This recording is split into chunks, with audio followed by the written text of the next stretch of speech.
ನಾಡಿನ ಶ್ರೇಷ್ಠ ಸಮಾಜ ಪರಿವರ್ತನೆಯ ಸ್ವಾಮೀಜಿಯಾದ ಪರಮಪೂಜ್ಯ ಶ್ರೀ ಅದೃಶ್ಯ ಕಾಡಸಿದ್ದೇಶ್ವರ ಸ್ವಾಮೀಜಿಯವರ ಮೇಲೆ ಸರ್ಕಾರವು ವಿಧಿಸಿರುವ ವಿಜಯಪುರ ಹಾಗೂ ಬಾಗಲಕೋಟ್ ಜಿಲ್ಲಾ ಪ್ರವೇಶ ನಿಷೇಧಕ್ಕೆ ಖಂಡನೆ ಮತ್ತು ನಿಷೇಧವನ್ನು ಹಿಂತೆಗೆದುಕೊಳ್ಳಬೇಕೆಂದು ರಾಯಬಾಗ್ ಪಟ್ಟಣದಲ್ಲಿ ಬೃಹತ್ ಪ್ರತಿಭಟನೆ. ಕರ್ನಾಟಕ ಸರ್ಕಾರವು ಶ್ರೀ ಅದೃಶ್ಯ ಕಾಡಸಿದ್ದೇಶ್ವರ ಸ್ವಾಮೀಜಿಯವರ ವಿಜಯಪುರ ಜಿಲ್ಲೆ ಪ್ರವೇಶದ ಮೇಲೆ ವಿಧಿಸಿರುವ 2 ತಿಂಗಳ ನಿಷೇಧ ಕ್ರಮವು ಹಿಂದೂ ಸಮಾಜದ ಭಾವನೆಗಳಿಗೆ ಗಂಭೀರ ಆಘಾತವನ್ನುಂಟು ಮಾಡಿದೆ. ಹಿಂದೂ ಸಮಾಜ ಸಮಿತಿಯು ಈ ಕ್ರಮವನ್ನು ತೀವ್ರವಾಗಿ ಖಂಡಿಸುತ್ತದೆ ಮತ್ತು ಅದನ್ನು ಅಸಂವಿಧಾನ ಹಾಗೂ ಧಾರ್ಮಿಕ ಸ್ವಾತಂತ್ರ್ಯಕ್ಕೆ ಧಕ್ಕೆ ತರುವಂತದ್ದು ಎಂದು ಪರಿಗಣಿಸುತ್ತದೆ.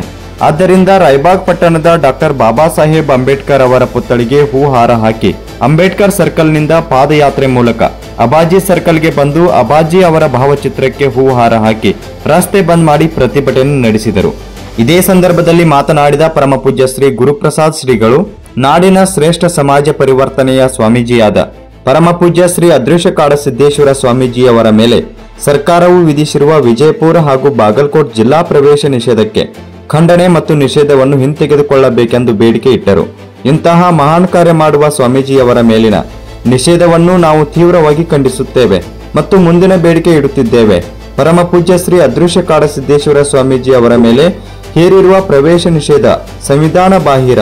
ಜಿಲ್ಲೆಗೆ ಪ್ರವೇಶ ನಿಷೇಧವನ್ನು ತಕ್ಷಣ ಹಿಂದೆ ತೆಗೆದುಕೊಳ್ಳಬೇಕು ಎಂದು ಆಕ್ರೋಶ ಹೊರಹಾಕಿದ್ದಾರೆ. ಈ ಪ್ರತಿಭಟನೆಯಲ್ಲಿ ಪರಮಪೂಜ್ಯ ಡಾಕ್ಟರ್ ಅಭಿನವ ಬ್ರಹ್ಮಾನಂದ ಶ್ರೀಗಳು, ಪೂಜ್ಯ ಶ್ರೀ ಕಲ್ಮೇಶ್ವರ ಮಹಾರಾಜರು, ಪೂಜ್ಯ ಶ್ರೀ ಸಿದ್ದಪ್ರಸಾದ್ ಸ್ವಾಮೀಜಿಗಳು, ಪರಮಪೂಜ್ಯ ಶ್ರೀ ಅನಂತ ಆನಂದ್ ಶ್ರೀಗಳು, ಪರಮಪೂಜ್ಯ ಶ್ರೀ ವಿಜಯ ಸಿದ್ದೇಶ್ವರ ಸ್ವಾಮೀಜಿಗಳು, ಶ್ರೀ ವಿವೇಕರಾವ್ ಪಾಟೀಲ್, ರಾಜು ಐತ್ವಾಡೆ, ಮಾರುತಿ ಹಳ್ಳೂರೆ, 1000ಕ್ಕೂ ಹೆಚ್ಚು ಅಭಿಮಾನಿಗಳು ಪ್ರತಿಭಟನೆಯಲ್ಲಿ ಭಾಗಿಯಾಗಿ ರಾಯಬಾಗ್ ತಾಲೂಕಾ ದಂಡಾಧಿಕಾರಿ ಮಹದೇವ್ ಸನ್ಮೂರಿ ಅವರ ಮುಖಾಂತರ ರಾಜ್ಯ ಮುಖ್ಯಮಂತ್ರಿ ಅವರಿಗೆ ಮನವಿಯನ್ನ ಸಲ್ಲಿಸಿದರು.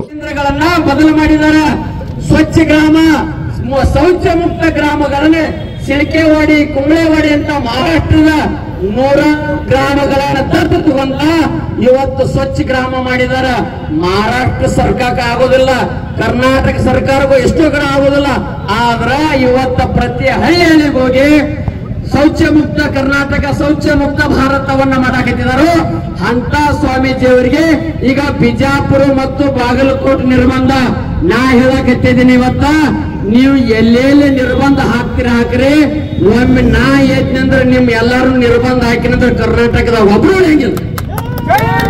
ಅದಕ್ಕಾಗಿ ವಿಚಾರ ಮಾಡಿ, ಇದು ಹಿಂದೂ ನಾಡ, ಹಿಂದೂ ಸಂಸ್ಕೃತಿ ನಾಡ. ಇಲ್ಲಿ ಏನಾದ್ರೂ ಗದ್ದಲ, ಸ್ವಾಮೀಜಿಯವರ ಬಗ್ಗೆ ಏನಾದ್ರೂ ಅವಹೇಳನಕಾರ ನೀವು ಎಲ್ಲಾದ್ರೂ ಸ್ವಾಮೀಜಿಯವರು ಮಾಡ್ರು, ಅವರನ್ನು ನಾವು ಬಿಡೋರಲ್ಲ. ಯಾಕೆಂದ್ರೆ ಇದು ಹಿಂದೂ ಸನಾತನ ಸಂಸ್ಕೃತಿ ಇರ್ತದ. ಈ ಸಂಸ್ಕೃತಿಯಲ್ಲೇ ಮಂದಿರದಾವ. ನೀವು ಲಿಂಗ ಪೂಜೆ ಮಾಡೋರಿದ್ರೆ ನಾವೇನ ತಕರಾರು ಮಾಡಿಲ್ಲ. ನಾವು ಲಿಂಗ ಎದರಿಂದ ಆಗೈತ್ರಿ? ಎದರಿಂದ ಆಗ್ಯದ್ರಿ? ಅದು ಕಲ್ಲನರ್ಲ ಮತ್ ಗುಡಿಯಾಗಿ ಕಲ್ಲನ, 2 ಕಲ್ಲತ್ತು ಭಾವಿಸಿಲ್ಲ ನಮ್ಮ ಜನ ಏನ್ ಮಾಡ್ರಂದ್ರ ಕಲ್ಲಂದ್ರಪ್ಲೆ ದೇವ್ರ. ನೀವೆಲ್ಲಾರು ರೈತರ ಚರಗಾಕ್ ಹೋಗಿರಲ್ಲ, ಈ ಕಡೆ ಭಾಗದವ್ರ ಚರಗಕ್ ಹೋದಾಗ ಒಂದ್ ಕೆಡಗ ಮುಡ್ಯಾಗ 4 ಕಲ್ಲು ತೊಳೆದಿಟ್ರಪ್ಲೆ ಪೂಜೆ ಮಾಡಿ ಆ ಕಲ್ಲುಗಳ ದೇವ್ರ ಪೂಜೆ ಮಾಡುವಂತ ಸಂಸ್ಕೃತಿ ಅದ. ನಮ್ಮಲ್ಲಿ ಇಂಥ ಸಂಸ್ಕೃತಿಯನ್ನ ನೀವು ಬೇಕಾದ್ರೆ ಪಂಚಮಿ ಒಳಗೆ ನಾಗಪ್ಪ ಹಾಲು ಎರಿತೀರಿ. ಅದನ್ನು ಟೀಕೆ ಚಲುವಾಗ್ಯದ. ಹಾಲೇನ ಪದ್ಧತಿ ನಾವ್ ಮಾಡಿಲ್ಲ, ಪೂರ್ವಜರು ಮಾಡಿದಾರ.